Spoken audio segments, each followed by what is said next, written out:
ಬೆಂಕುಶ್ರೀಯವರ ಒಂದು ಜೀವನ ಗಾಥೆಯನ್ನ ನಾನು ಹಲವರು ಅವರ ಬಾಯಲ್ಲಿ ಕೇಳಿದಾಗ ನಿಜಕ್ಕೂ ಕೂಡ ನಮ್ಮೆಲ್ರಿಗೂ ಕೂಡ ಅವರು ಸ್ಫೂರ್ತಿ.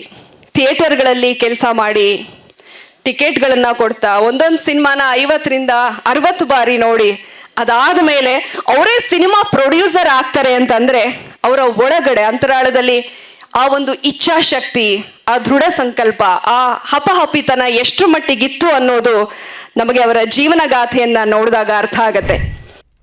ನಿಮ್ಮೆಲ್ಲರ ಒಡಗೂಡಿ ಇವತ್ತು ಬೆಂಕುಶ್ರೀಯವರ ಪುಸ್ತಕ ಬಿಡುಗಡೆ ಸಮಾರಂಭದಲ್ಲಿ ಭಾಗವಹಿಸಿರೋದು ನಿಜಕ್ಕೂ ಕೂಡ ತುಂಬ ಸಂತಸದ ಸಂಗತಿ.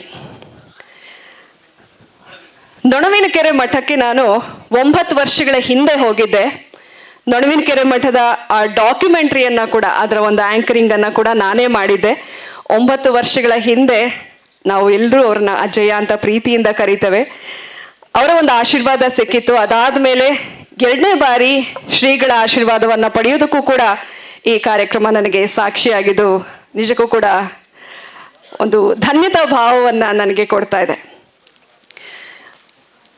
ಬೆಂಕುಶ್ರೀಯವರ ಒಂದು ಜೀವನ ಗಾಥೆಯನ್ನ ನಾನು ಹಲವರು ಅವರ ಬಾಯಲ್ಲಿ ಕೇಳಿದಾಗ ನಿಜಕ್ಕೂ ಕೂಡ ನಮ್ಮೆಲ್ರಿಗೂ ಕೂಡ ಅವರು ಸ್ಫೂರ್ತಿ.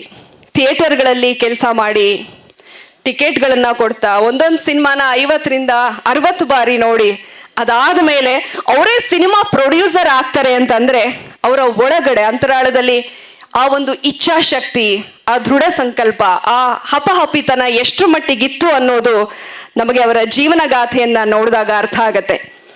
ಶ್ರೀನಿವಾಸ್ ಸರ್ ಮಾತಾಡುವಾಗ ಒಂದು ಮಾತನ್ನ ಹೇಳಿದ್ರು, ನನಗೆ ಓದಕ್ ಬರಲ್ಲ ಅಂತ ಹೇಳಿದ್ರು. ಬಟ್ ಇವತ್ತು ಅವರ ಜೀವನ ಗಾಥೆಯನ್ನ ನಾವೆಲ್ಲರೂ ಓದೋ ಲೆವೆಲ್ಗೆ ಅವರು ಬೆಳೆದಿದ್ದಾರೆ ಅಂತಂದ್ರೆ ಅದು ತಾನೇ ಸಾಧನೆ. ಓದಕ್ ಬರೆಯಕ್ ಬರಲ್ಲ, ಒಳಗಡೆ ಒಂದು ಇಚ್ಛಾಶಕ್ತಿ ಇದ್ರೆ ಎಷ್ಟು ಚೆನ್ನಾಗಿ ಮಾತನಾಡೋದನ್ನ ನಾವು ರೂಢಿಸ್ಕೋಬಹುದು ಅನ್ನೋದು ಶ್ರೀನಿವಾಸ್ ಸರ್ ಅವರ ಮಾತುಗಳಿಂದಲೇ ಗೊತ್ತಾಗತ್ತೆ. ಒಂದು ಕಡೆ ಏನು ಬರಲ್ಲ ಅಂತಾರೆ, ಅವ್ರ ಮಾತುಗಳಲ್ಲಿ ವಚನಗಳು ಬರುತ್ತೆ, ಸರ್ವಜ್ಞನ ವಚನಗಳು ಬರುತ್ತೆ. ಓದಿದವ್ರಿಗೆ ಮಾತ್ರ ಸೀಮಿತ ಅಪ್ಪ, ಇದನ್ನ ನಾವು ಮಾಡೋದಕ್ಕೆ ಸಾಧ್ಯಪ್ಪ ಅಂತ ಅಂದ್ಕೊಂಡ್ರೆ ಅದಕ್ಕೆ ವಿರುದ್ಧವಾಗಿ ನಿಲ್ತಾರೆ ಶ್ರೀನಿವಾಸ್ ಅವರು.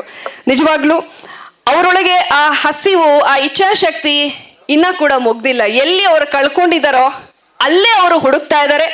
ಖಂಡಿತ ಅವರು ಗೆಲ್ತಾರೆ. ಯಾಕಂದ್ರೆ ಅವರಲ್ಲಿರುವಂತಹ ಆ ಹಸಿವು ಏನಿದೆ ಅದು ಇನ್ನೂ ಕೂಡ ಜೀವಂತವಾಗಿದೆ. 1963ರಲ್ಲಿ ಜನಿಸಿದ್ದು ಅಂತ ಹೇಳಿದ್ರು. ಎಲ್ಲೋ ಒಂದು ಸೋಲಾದಾಗ ಅಥವಾ ಏಳು ಬೀಳುಗಳಿದ್ದಾಗ ನಾವೆಲ್ಲರೂ ಗಿವ್ ಅಪ್ ಮಾಡಿಬಿಡ್ತೀವಿ. ಆದರೆ ಶ್ರೀನಿವಾಸ್ ಅವರು ಗಿವ್ ಅಪ್ ಮಾಡಿಲ್ಲ. ಹಾಗಾಗಿನೇ ಇವತ್ತು ಈ ಎತ್ತರದ ಸ್ಥಾನದಲ್ಲಿರೋದು. ಶ್ರೀಗಳು ಅಂದರೆ ನಮ್ಮ ಅಜಯ್ ಅವರು ಸಾಮಾನ್ಯವಾಗಿ ಯಾವ ಕಾರ್ಯಕ್ರಮಗಳಿಗೂ ಕೂಡ ಹೋಗೋದಿಲ್ಲ. ಅವರು ಪರವಾಗಿಲ್ಲ, ನಾನು ದೂರದಿಂದ ಬರ್ತೀನಿ, ಈ ಕಾರ್ಯಕ್ರಮದಲ್ಲಿ ಭಾಗವಹಿಸ್ತೀನಿ ಅಂತ ಹೇಳಿ ಅವರ ಆಶೀರ್ವಾದ ಸಿಕ್ಕಿದ ಮೇಲೆ ಇನ್ನಷ್ಟು ಶಕ್ತಿ ಸಿಕ್ಕಂತಾಗಿದೆ ನಮ್ಮ ಶ್ರೀನಿವಾಸ್ ಸರ್ಗೆ. ಜೀವನದಲ್ಲಿ ಇನ್ನಷ್ಟು ಸಾಧನೆಯನ್ನ ಮಾಡ್ತಾರೆ, ಯಾಕಂದ್ರೆ ಶ್ರೀಗಳ ಆಶೀರ್ವಾದ ಇವತ್ತು ಸಿಕ್ಕಿದೆ. ಸೊ ಈ ಮೂಲಕ ನಿಮ್ಮ ಈ ಯಶೋಗಾಥೆ, ಈ ಸಾಧನೆ ಇನ್ನಷ್ಟು ಮುಂದುವರಿಯಲಿ ಅಂತ ಆಶಿಸ್ತಾ ನನ್ನೆರಡು ಮಾತುಗಳನ್ನ ಮುಗಿಸ್ತೀನಿ. ಜೊತೆಗೆ ಕಾರ್ಯಕ್ರಮಕ್ಕೆ ನನ್ನನ್ನು ನಮ್ಮ ಹಿರಿಯ ಪತ್ರಕರ್ತರಾದಂತಹ ಸದಾಶಿವ ಶೆಣೈ ಅವರು ನನ್ನನ್ನು ಆಹ್ವಾನಿಸಿದ್ದಕ್ಕಾಗಿ thank you sir, thank you so much. ಎಲ್ರಿಗೂ ನಮಸ್ಕಾರ.